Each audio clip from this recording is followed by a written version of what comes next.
Punjab Kings captain Shreyas Iyer ఐపీఎల్లో అత్యంత విజయవంతమైన కెప్టెన్లో ఒకడిగా మారిపోయాడు.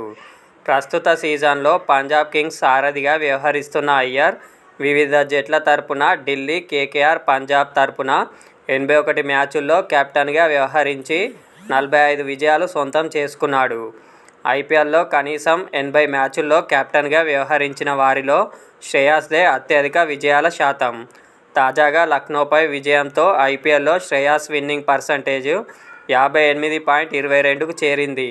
దీంతో ఐపీఎల్ చరిత్రలోనే అత్యంత విజయవంతమైన కెప్టెన్ అయిన ధోనీని శ్రేయాస్ విన్నింగ్ పర్సెంటేజ్ అంశంలో అధిగమించాడు. 5 సార్లు సీఎస్కేను ఛాంపియన్గా నిలబెట్టిన ధోనీ ప్రస్తుత సీజన్లో రుతురాజ్ గైక్వాడ్ గాయపడడంతో సీఎస్కేకు స్టాండ్-ఇన్ కెప్టెన్గా వ్యవహరిస్తున్నాడు. ఈ సీజన్లో 6 మ్యాచ్ల్లో కెప్టెన్గా వ్యవహరించిన ధోనీ కేవలం ఒకే ఒక మ్యాచ్లో తన జట్టును విజయ పతాకం నడిపించాడు. తాజా వైఫల్యాల తర్వాత కెప్టెన్గా ధోనీ ట్రాక్ రికార్డు అమాంతం పడిపోయింది.